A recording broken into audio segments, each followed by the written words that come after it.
북왕국 이스라엘에는 여로보암 1세 그리고 아합이라고 하는 아주 극악무도한 왕이 있다고 한다면, 남왕국 유다에는 므낫세라고 하는 아주 극악무도한 왕이 있었죠.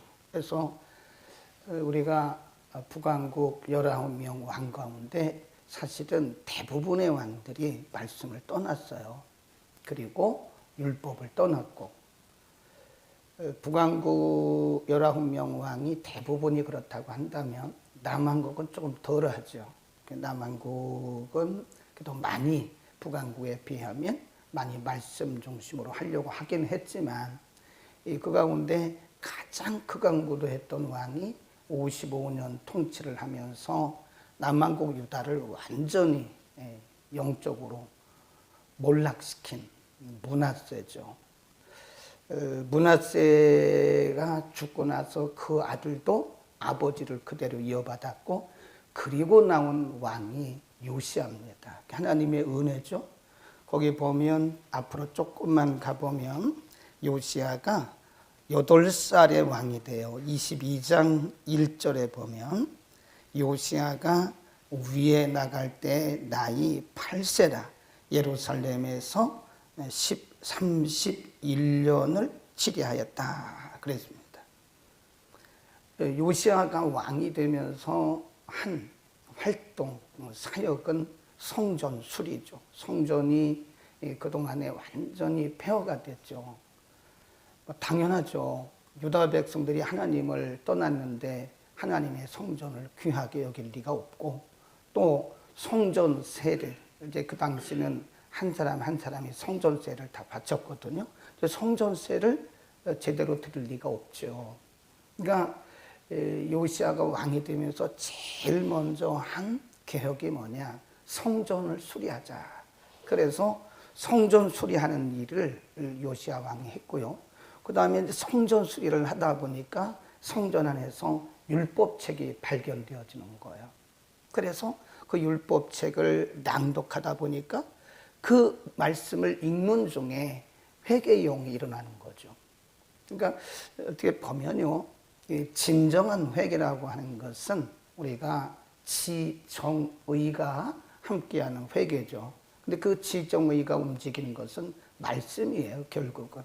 그러니까 많은 사람들이 내가 잘못했습니다, 회개합니다 하고 하지만, 사실은 말씀의 기초가 되지 않는다면 사실은 진정한 회개라고 볼 수가 없는 거죠. 그러니까 말씀이 들어갈 때 회개가 일어나는 거죠. 진정한 개혁이 일어나는 거고. 그러니까 말씀을 읽기만 했다니, 낭독만 했다니까요. 낭독만 했는데도 그들 가운데 회개운동이 일어났고, 거기 보면 유일하게 그 여선지 훌다라고 하는 여선지자가 그 말씀을 다 해석을 해요.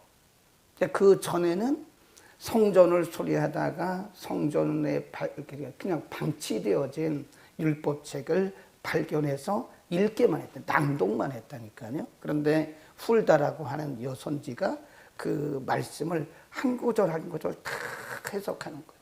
그러니까 그때 더 영적인 개혁이 일어나는 거죠. 그러니까 말씀을 읽는 것도 중요하지만 말씀을 깨닫는 것이 더 중요하다.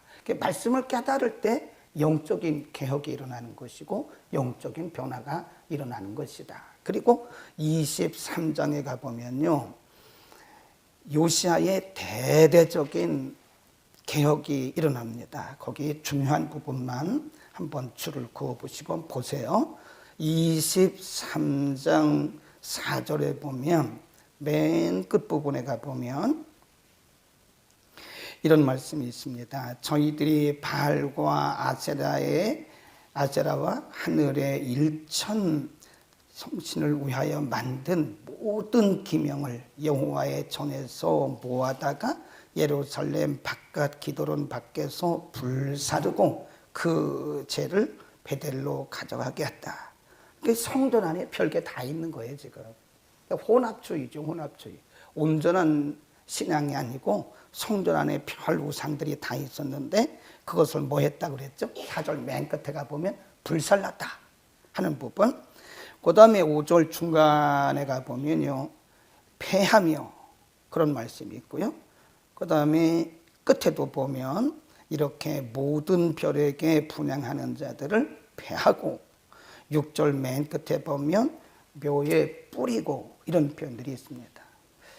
그 다음에 8절 끝에쯤 가보면 또 성문의 신상들을 헐어버렸고, 11절 드러난 사람들을 세상에서 버렸다, 그 제하여 버렸다 이런 표현들, 제하여 버렸다, 빠버렸다, 헐었다 이런 표현, 이게 대대적인 이 개혁이 지금 요시야를 통해서 일어나고 있는 거죠. 그러니까 므낫세 시대에 55년 동안 유다가 얼마나 영적으로 타락하고 변질됐고 말씀을 떠났는가. 혼합주의가 왕성했던 시대가 므낫세 시대입니다.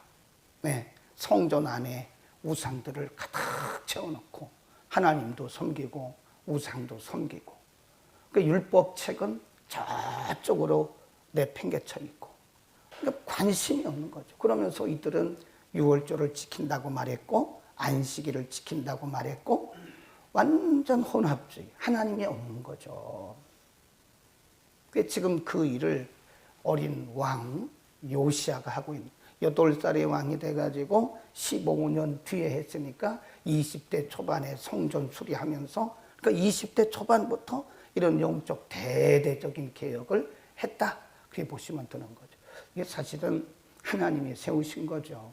불쌍히 여기시고 유다 백성들을 불쌍히 여기시고 하나님이 세우신 거다. 그리고 오늘 본문에 보면 마지막 개혁운동이 일어났는데요, 21절에 보면 21절 읽습니다. 시작. 왕이 뭇 백성에게 명하여 가로되 이 언약책에 기록된 대로 너희의 하나님 여호와를 위하여 뭘 지키라 그래요?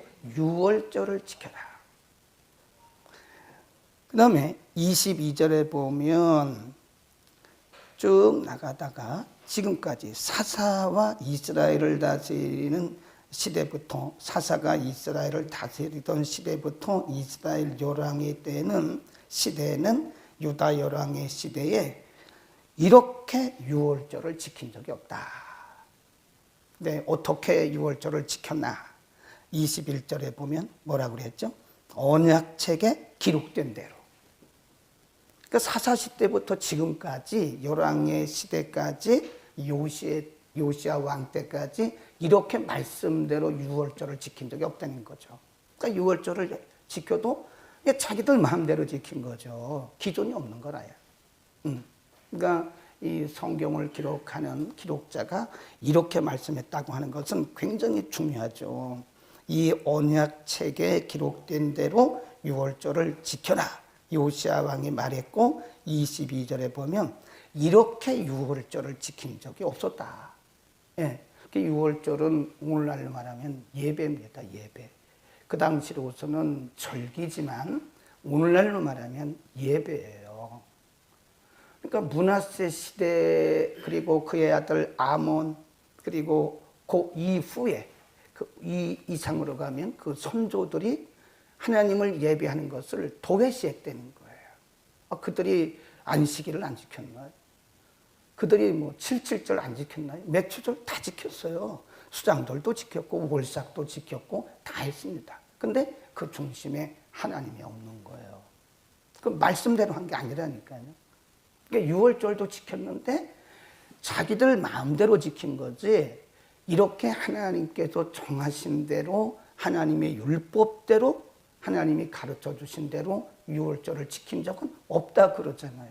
근데 우리는 우리의 예배를 돌아볼 필요가 있어요. 예배를 드리는 것이 중요한 게 아닙니다. 예배를 말씀대로 드려야 돼요. 말씀이 뭔데요? 요한복음 4장에 보면 예수님께서 예배를 사마리아 성에서 그 수가성 여인에게 말씀하시면서 하나님은 영이시다. 그러므로 예배하는 자가 신령과 진정으로, 요즘 번역에는 성령과 진리 안에서 하나님을 예배해라 그랬다는 거죠. 우리의 온 힘과 마음과 뜻과 그리고 정성을 다해서 우리의 중심을 다해서 하나님을 예배하라. 그러니까 우리가 사실 정말 그렇게 말씀대로 예배를 드리는가에 대해서 우리 자신을 우리는 한번 돌아볼 필요는 있다는 생각을 하죠.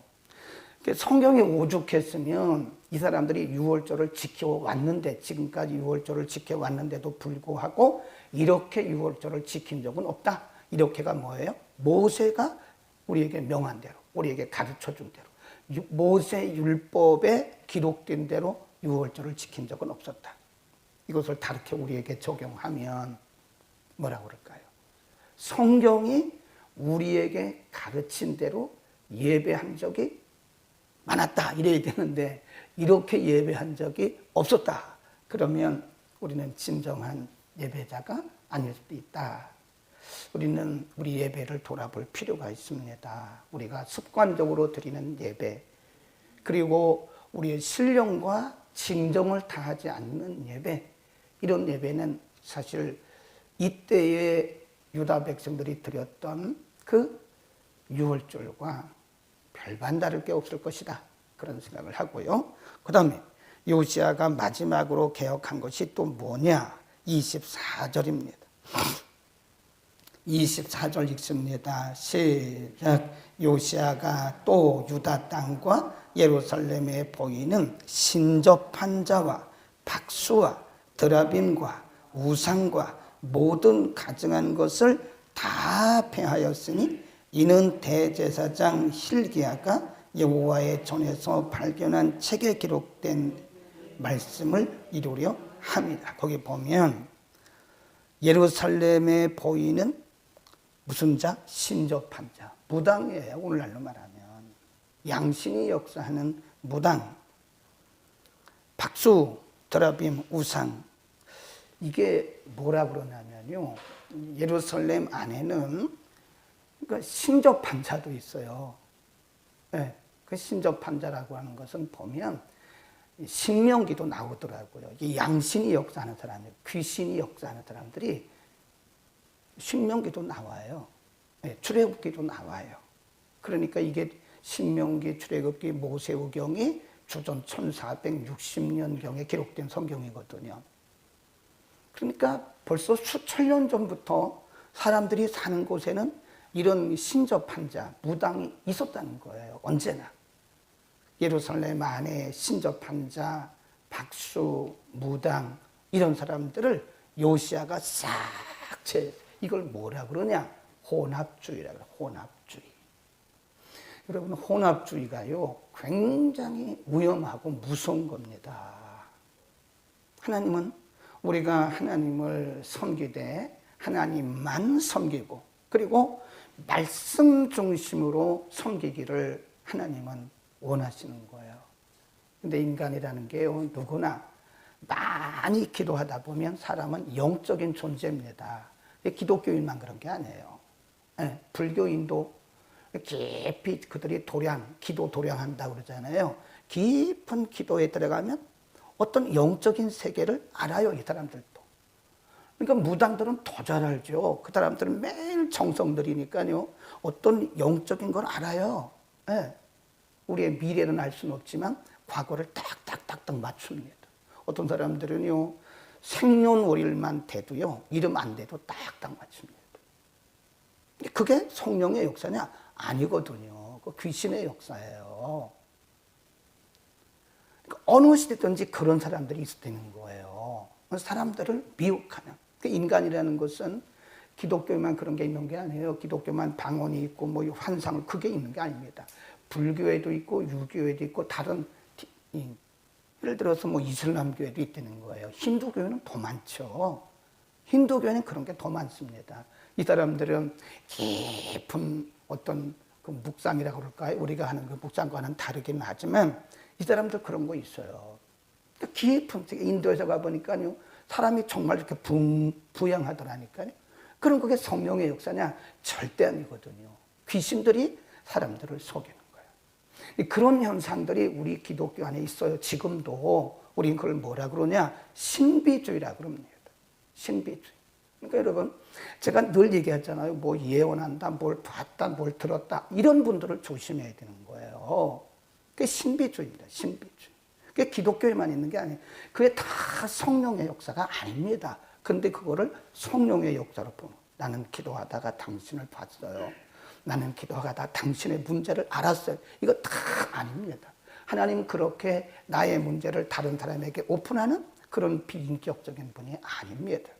근데 우리는 그런 얘기를 서스럼 없이 사스럼 없이 그 개혁돼야 돼요. 저는 그렇게 생각합니다. 한국 교회를 좀먹는 암적인 존재가 뭐냐? 하나가 있는데 세속주의고요. 이쪽에 있는 것은 신비주의예요.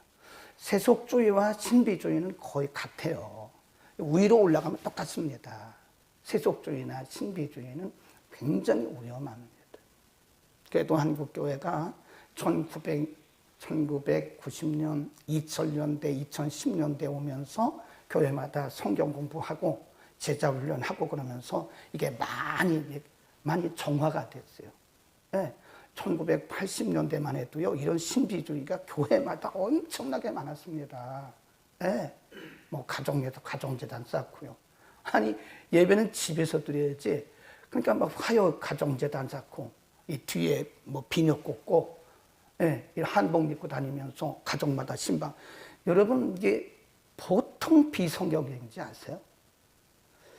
예, 예를 들어서 우리 교회에 속한 사람을 다른 사역자가 와서 신방하면 안 되는 거예요, 그거는요. 제가 다른 교회 성도들을 신방하면 그것은 목회 윤리에 철저하게 어긋나는 겁니다. 근데 그런 일들을 하면서 다른 교회 나가는 성도들의 가정에 가서 기도해주고 11조 가져가고 이런 아주 비성경적인 그런 신비주의가 우리 한국교회에서도 굉장히 많아요. 1980년대, 90년대까지도 있었어요. 그리고 2000년대 오면서 우리 한국교회가 제자훈련 했죠. 성경 공부 많이 했죠. 그러면서 이제 성경으로 돌아가는, 이게 진정한 개혁이에요. 개혁이 뭐냐? 말씀으로 돌아가는 거예요. 말씀으로. 그게 진정한 개혁이죠. 그래서 지금도 간혹 이런 신비주의적인 그런 발상을 가진 분들이 많은데 그건 참 조심해야 되고요. 정말 조심해야 할 암적인 존재다. 한국교회의 그런 암적인 존재가 앞으로 개혁을 하려면 이런 신비주의부터 서서히 사라져가야 되고 없어야 된다 하는 것이고요. 그 다음 쭉 내려가면 혼합주의에 대해서 마지막으로 요시야가 개혁을 했고요. 그 다음에 쭉 내려가 보면 요시야에 대해서 이렇게 말씀을 합니다. 요시야에 대해서 25절입니다. 시작. 요시야와 같이 마음을 다하며 성품을 다하여 힘을 다하여 여호와를 향한 모세의 모든 율법을 온전히 준행한 임금은 요시야 전에도 없었고 후에도 그와 같은 자가 없었더라. 전무후무한 말씀 중심의 사람이에요. 유다왕 20명 가운데 요시야처럼 이렇게 말씀을 마음과 뜻과 성품을 다해서 지킨 사람은 없었다. 이렇게 말하죠. 얼마나 멋있어요. 예. 우리는 그런 칭찬을 들어야 됩니다. 금요일 날 저녁에 말씀드린 대로 우리가 많은 일을 하는 게 중요한 게 아니에요. 우리가 한 일들에 대해서 이제 그것을 하나님께서 평가할 날이 오는데 고린도전서 3장 12절 이하에 보면 불로 시험한다. 불로 테스트한다. 그래서 그 불로 태워봐서 공력이 남아있는 사람은 상을 받고 그 공력이 불타면 해를 받되 자기는 부끄러운 무언을 받는다 그랬어요. 그 불이 뭐냐? 말씀이거든요. 말씀. 그러니까 우리가 많은 일을 하는 게 중요한 게 아니에요. 말씀에 어긋나는 것은 그것은 하나님 앞에 갔을 때 아무런 상급이 없는 부끄러운 구원을 받게 되는 것이다. 근데 요시야에 대해서 뭐라고 말씀했냐면 요시야와 같이 율법대로 하나님의 말씀대로 행한 왕은 전에도 없었고 후에도 없었다. 이게 중요한 거죠. 우리가 하나님 앞에 갔을 때 아니면 우리의 이 생명이 이 세상에 끝났을 때 평가가 있어요. 평가가. 예. 아, 이 사람은 말씀대로 살았다. 이 사람은 자기 생각대로 했다. 하나님 보시기에 말씀을 기준으로 해서 우리가 말씀대로 행했는지 안 했는지에 대해서 반드시 평가가 있다는 거예요. 그러니까 우리가 많은 일을 하는 게 중요한 게 아니라 하나를 해도 말씀에 따라서 말씀 중심으로 해야 된다 하는 거고요. 그 다음에 오늘 본문에서 우리가 잊어버리지 말아야 할, 그냥 넘어가서는 안 되는 너무 중요한 말씀이 있어요. 한번 보세요. 어떤 절인가? 요시야를 통해서 이렇게 30년이 넘도록 긴 개혁운동을 해서 이제 백성들이 돌아왔잖아요. 그러면 하나님께서 유다 백성들의 죄를 다 용서하시고 새로운 세계가 열려서, 그죠? 그런데 그 밑에 가보면 28절 이하에 가보면요, 요시야가 죽고 29절에 가보면 요시야 당시에 에돔 왕 바로누고가, 애굽 왕 바로누고, 애굽 왕이 한번 쳐들어왔고 그 다음에 바벨론 왕이 쳐들어와요. 순서가 애굽 왕이 와가지고 한번 공격하고 그 다음에는 바벨론 왕이 와서 유다를 서서히 끌어갑니다. 내일 본문에 보면, 그리고 모레 본문에 보면 이제 이들이 다 포로로 잡아버려요. 좀 궁금하지 않습니까? 왜 그랬을까? 아니, 요시야가 30년이 넘게 개혁을 통해서 유다 백성들을 말씀으로 돌아오게 했으면 하나님께서 그들의 회개를 들으시고 유다의 새로운 지평이 열려야 되지 않겠어요? 하나님의 은혜의 세계가 되어야 되지 않겠어요? 그런데 1차 애굽 왕의 공격을 받고 2차 바벨론의 왕의 공격을 받고 나중에는 나라가 몰락을 해버려요. 몰락을 하고 바벨론의 포로로 차츰차츰 다 잡혀가요. 3차에 걸쳐서. 오늘 본문에 답이 있어요. 성경은 잘 보셔야 됩니다. 성경은 이렇게 쭉 내려가다가 갑자기 문장이 바뀌면서 나오는 그런 접속사가 있어요. 그 접속사를 잘 보세요. 뭘까요? 네? 거기 쭉 보시면 26절 보세요. 그러나라고 하는 접속사가 있어요. 잘 나가다가 그러나, 거기 한번 읽어보겠습니다. 시작.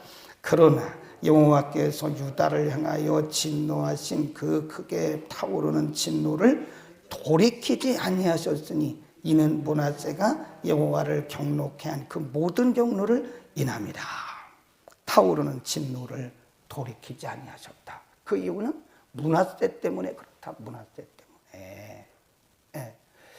참 이게 하나님의 이 공의를 우리가 다시 한번 생각하게 됩니다. 하나님의 속성은 사랑이시거든요. 하나님은 우리가 회개할 때 한없이 우리의 회개를 받아주시고 그 회개를 들으시고 죄를 사하시고 용서해 주시는 분입니다. 근데 어떤 때는 이런 부분이 가끔 나와요.